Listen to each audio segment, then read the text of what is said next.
Saya Siti Nur Zakirah binti Zakaria bernombor matrik 292472. Saya akan menerangkan tentang pengenalan terhadap pasaran buruh pasca pandemik, pengangguran dalam kalangan golongan belia. Apa itu pasaran buruh? Seperti yang kita ketahui, pasaran buruh ni dia merupakan salah satu sektor ekonomi yang menawarkan pekerjaan bagi mereka yang ingin bekerja. Melalui sektor pemasaran buruh ini juga, majikan akan memberikan peluang pekerjaan kepada semua pelajar atau graduan atau mereka yang sedang mencari kerja. Terusnya, apa kaitan belia dengan pasaran buruh? Bagi golongan belia yang baru saja tamat pelajaran mereka, pasaran buruh ni amat penting disebabkan inilah satu-satunya tempat atau peluang untuk mereka mendapatkan pekerjaan selepasnya menamatkan pengajian. Seterusnya, adakah COVID-19 ni memberi kesan terhadap pasaran buruh? Semasa COVID-19 inilah berlakunya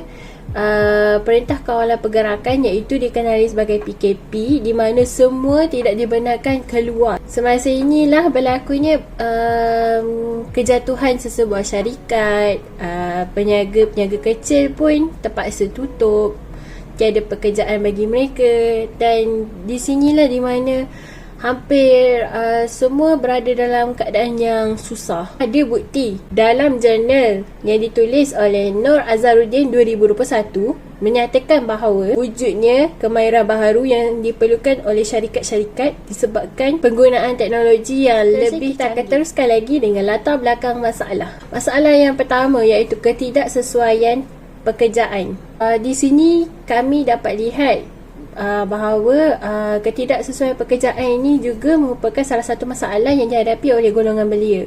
Dalam artikel Malaysia Kini 2020 menyatakan bahawa Pengarah Eksekutif Persekutuan Majikan-Majikan Malaysia MEF Syamsuddin Bardan menyatakan bahawa kebanyakan graduan mengambil kursus yang khusus hanya fokus pada satu sahaja kemahiran, terpaksa bekerja di luar bidang mereka bila menjejak ke alam pekerjaan. Seterusnya, kekurangan bakat. Dalam artikel yang ditulis oleh Siti Aisyah 2021, institusi pengajian tinggi swasta dan awam ditegaskan untuk melahirkan graduan yang bersifat global, berkualiti dan relevan untuk bekerja di mana-mana bahagian sekalipun.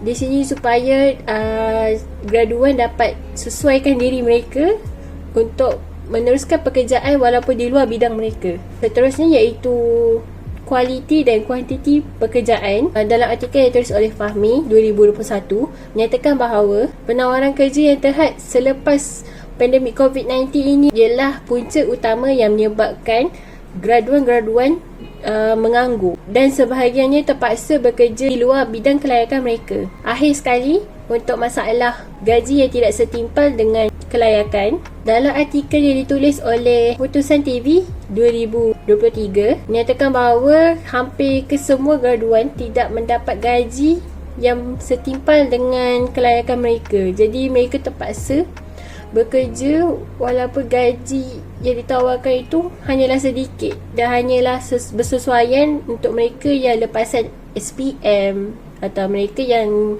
telah menamatkan persekolahan dan tidak mahu menyambung pelajaran, atau pekerja atau mereka yang bekerja sambilan. Mereka terpaksa untuk teruskan pekerjaan disebabkan kos sara hidup kini yang lebih tinggi dari sebelumnya dan mengakibatkan semua golongan belia terdesak untuk mendapatkan pekerjaan. Nama saya Fatin Nazifah binti Muhammad Nazri, nombor matrik 283105. Kita beralih pula kepada penganalisan masalah bagi pengangguran golongan belia di Malaysia. Golongan belia adalah mereka yang berada dalam lingkungan umur 15 hingga 24 tahun. Bagi golongan ini untuk menceburi bidang pekerjaan adalah sukar. Ini disebabkan beberapa perkara yang dapat dikenal pasti.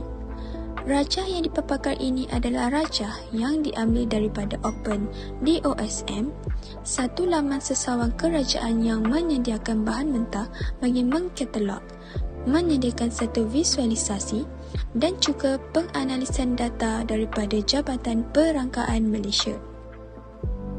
Seperti yang boleh dilihat dalam rajah tersebut, kadar pengangguran golongan belia di Malaysia semakin menurun selepas pasca pandemik.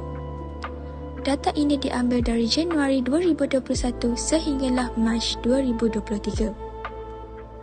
Peratusannya yang berada pada 9.2% kini semakin menurun. Jika dilihat peratusannya berikutan 6 bulan seterusnya, memaparkan kadar statistik yang tidak mendatar.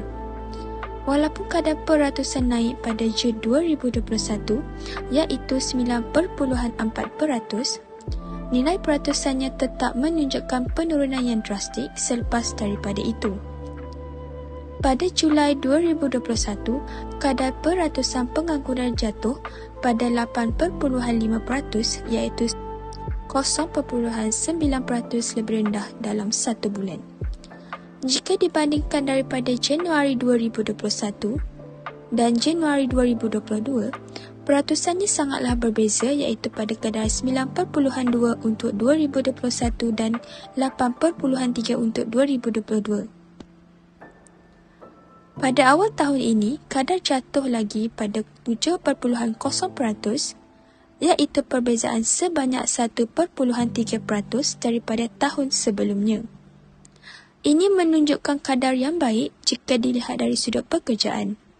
Ramai golongan belia mengambil inisiatif untuk mencari peluang pekerjaan. Tetapi ini hanyalah dari sudut kadar pengangguran. Jika dilihat isu ini secara lebih khusus, kemungkinan kadar pengangguran yang semakin rendah ini boleh dilihat sebagai satu permasalahan yang lain. Walaupun kadar pengangguran golongan belia semakin rendah, timbul pula isu yang berbeza daripada ini, iaitu perbezaan dan kelainan pengkhususan bidang dalam pekerjaan.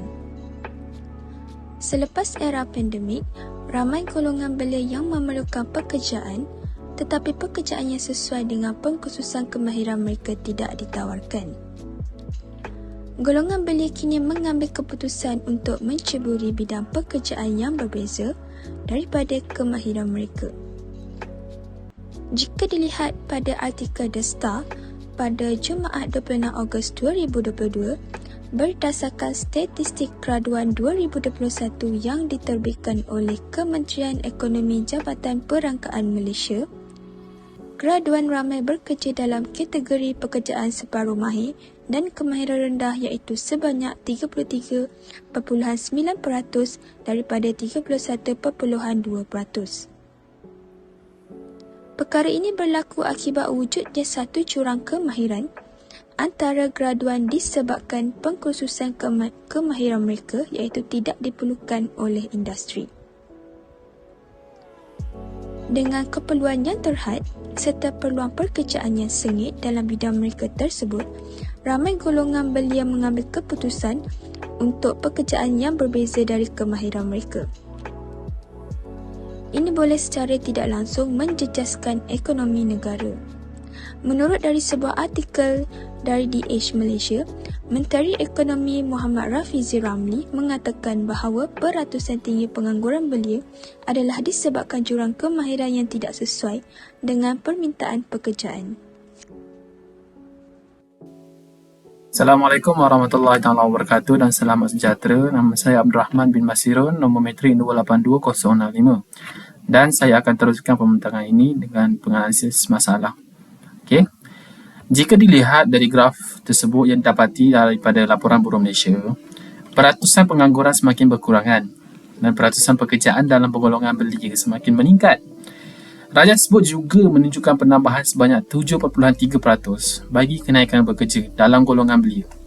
Okay. Seperti rakan saya yang telah jelaskan sebelum ini, penurunan kadar pengangguran belia dalam Malaysia semakin berkurang. Okay. Ini bermaksud kumpulan belia sedang giat aktif dalam mencari pekerjaan. Tetapi, walaupun kadarnya jatuh, tidak semestinya pekerjaan yang dilakukan itu adalah baik. Seperti Setiausaha Agung Pertubuhan Kebangsaan Pekerja Berkemahiran, iaitu PKBB, Muhammad Rizal Hassan berkata, semakin kerap majikan menjatuhkan hukuman dan melabel golongan belia memilih kerja, malas, tidak kompeten dan sebagainya, maka semakin membesarlah jurang anak muda untuk tidak mempercayai golongan yang dewasa di tempat kerja. Walhal perkara sebenar bukanlah seperti yang diperkatakan. Punca sebenar berlakunya kekurangan kualiti kerja adalah jurang kemahiran. Artikel yang telah diperkatakan oleh rakan saya telah menekankan bahawa ramai golongan belia mengambil pekerjaan yang berbeza daripada pengkhususan bidang mereka. PKPB Muhammad Rizal Hassan juga berkata, isu terbesar yang dihadapi negara kita ini ialah kekurangan tenaga kerja dalam kalangan generasi muda di semua sektor. Ini bermaksud semua sektor memerlukan tenaga kerja golongan muda. Jadi apa yang mengakibatkan kekurangan tenaga kerja belia dalam industri? Adakah isu itu datangnya daripada golongan belia sendiri? Menurut Profesor Ekonomi UKM, Graduate School of Business, Profesor Tan Sri Dr. Nur Azlan Ghazali, kebanyakan pekerjaan pada gaji di minimum diisi oleh pekerja asing golongan B40 yang menerima natijah terbesarnya. Maka terpaksalah ramai pekerja tempatan terlibat dalam ekonomi tidak formal sekaligus tidak dapat menikmati sebaiknya kenaikan kadar gaji minimum yang diumumkan oleh Perdana Menteri baru-baru ini. Berdasarkan pernyataan berita harian oleh Muhammad Zaki Zainuddin, peningkatan dalam pekerjaan atau pekerja tidak formal berlaku peningkatan yang berterusan dalam pekerja akaun sendiri. Yang ini mereka yang berpendapat harian bekerja sebagai peniaga kecil, penjaja, pengusaha gerai makanan serta pekebun kecil sejak Januari 2021 meningkat dari 2.4 juta kepada 2.89 juta pada Februari 2023. Ini bermaksud kenaikan dalam graf tenaga buruh itu bukanlah dari penglibatan belia dan industri, tetapi dalam pekerjaan perusahaan sendiri. Baiklah, kemudian kita akan lihat pula pada penyumbangan kadar pengangguran belia. Yang ini isu berkaitan dengan gaji bagi graduan. Pelbagai perkara yang menyumbang kepada isu di sebalik nilai gaji graduan. Jika dilihat dari sudut perspektif, graduan memohon pekerjaan yang setimpal dengan pendidikan mereka. Disebabkan pengajar itu adalah pelaburan yang mereka mengambil masa, tenaga dan kewangan untuk disiapkan. Sebagai seorang mahasiswa juga, kami juga memahami pandangan ini. Tetapi juga, permintaan yang melebihi kualifikasi seseorang itu boleh menjadi punca utama mengapa ramai belia masih menganggur. Satu kajian yang dijalankan melalui atas talian merekod persepsi ini dari sudut majikan yang bertajuk Employer Perception of Fresh Graduate Survey, yang ini satu tinjauan yang merekod persepsi majikan terhadap lepasan graduan. Daripada kajian yang dilakukan itu, 68% dari kajian tersebut mengatakan faktor utama bagi penolakan permohonan mereka adalah disebabkan permohonan gaji dan faedah.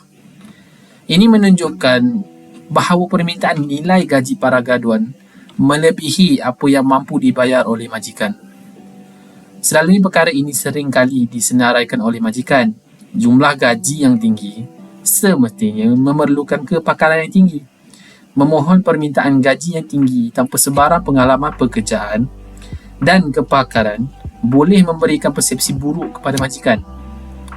Laporan kajian peralihan sekolah ke pekerjaan SWTS menyebut lebih 2/3 majikan merungut dengan graduan yang meminta gaji lebih tinggi berbanding yang ditawarkan, iaitu antara RM2,400 hingga RM3,000. Laporan tersebut juga mengatakan hanya 2% majikan yang mampu dan bersedia untuk membayar jumlah gaji tersebut. Memilih gaji yang sesuai dengan kualifikasi itu penting sebab kita menilai diri sebagai satu aset yang bernilai. Tetapi meletakkan permintaan yang melebihi kemampuan tenaga kerja yang boleh dilakukan itu juga sangat tidak musabah bagi majikan-majikan sekarang.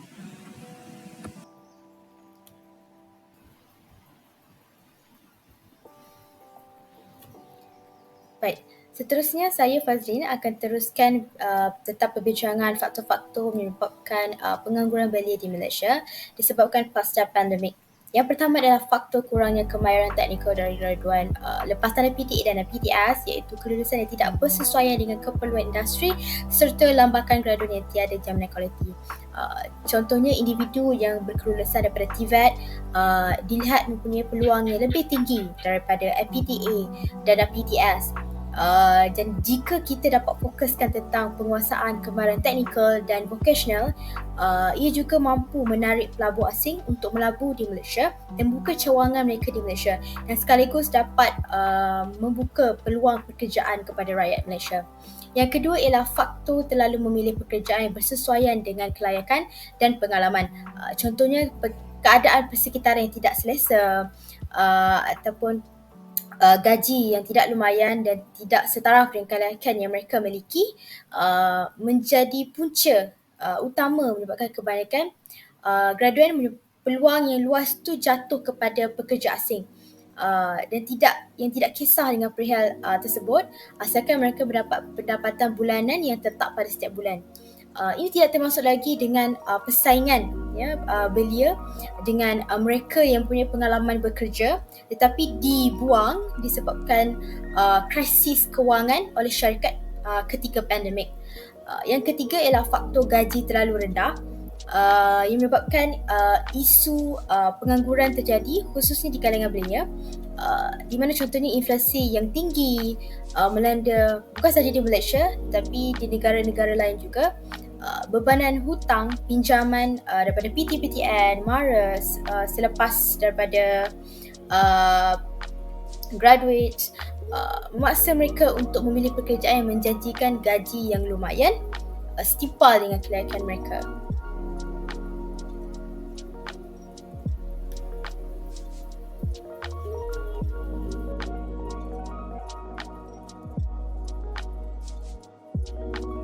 Baik, seterusnya kita akan tengok sedikit data yang berkaitan dengan faktor yang dibincangkan tadi, iaitu bahagian CE kepada KDNC di Malaysia berbanding negara maju di 2014. Ini adalah berdasarkan data menguasai kemampuan bersama WKB 2030. Berdasarkan data, ini bermakna daripada keseluruhan ekonomi di negara pada 2018, hanya 35.7% daripadanya merupakan pendapatan kepada golongan pekerja. Ini mencerminkan jurang pendapatan antara pekerja dengan majikan sangat tinggi.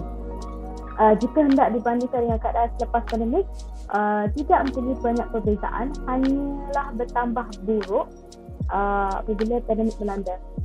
Datuk Seri Mustafa Mohamed merupakan bekas Menteri di Jabatan Perdana Menteri Ekonomi ada menjelaskan graduan lepasan universiti akan menerima gaji permulaan sebanyak 1,100 hingga 1,500 berbanding pada tahun sebelumnya 2020 iaitu sebanyak 2,001 hingga 2,500.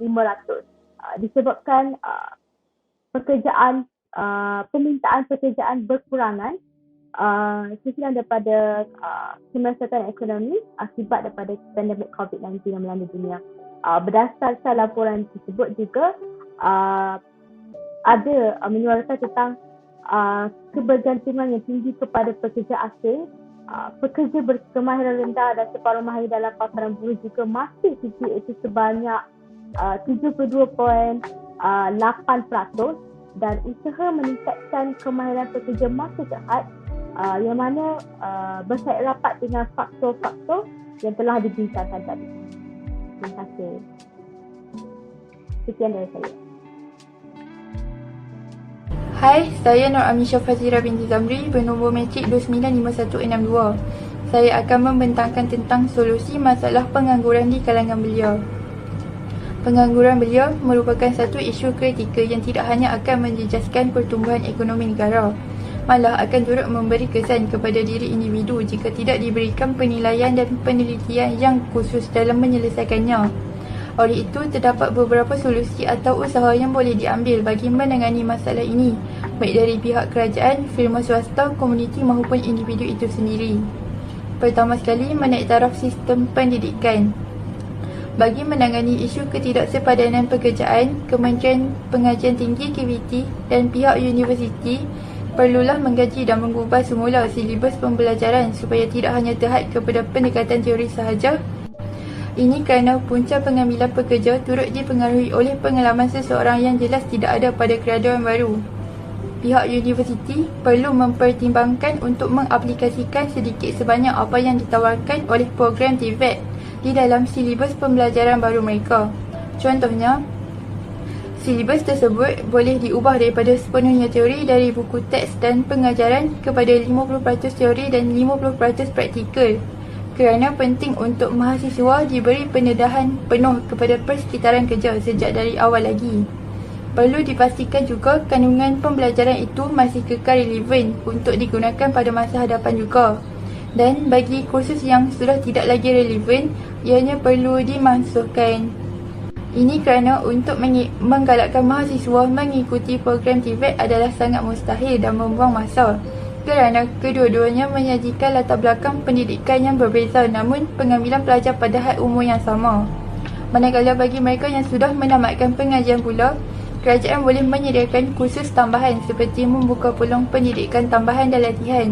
Sebagai contoh, kerajaan telah menyediakan program upskilling dan reskilling penjana KPT CAP bagi para graduan yang menghadapi masalah ketidaksesuaian pekerjaan.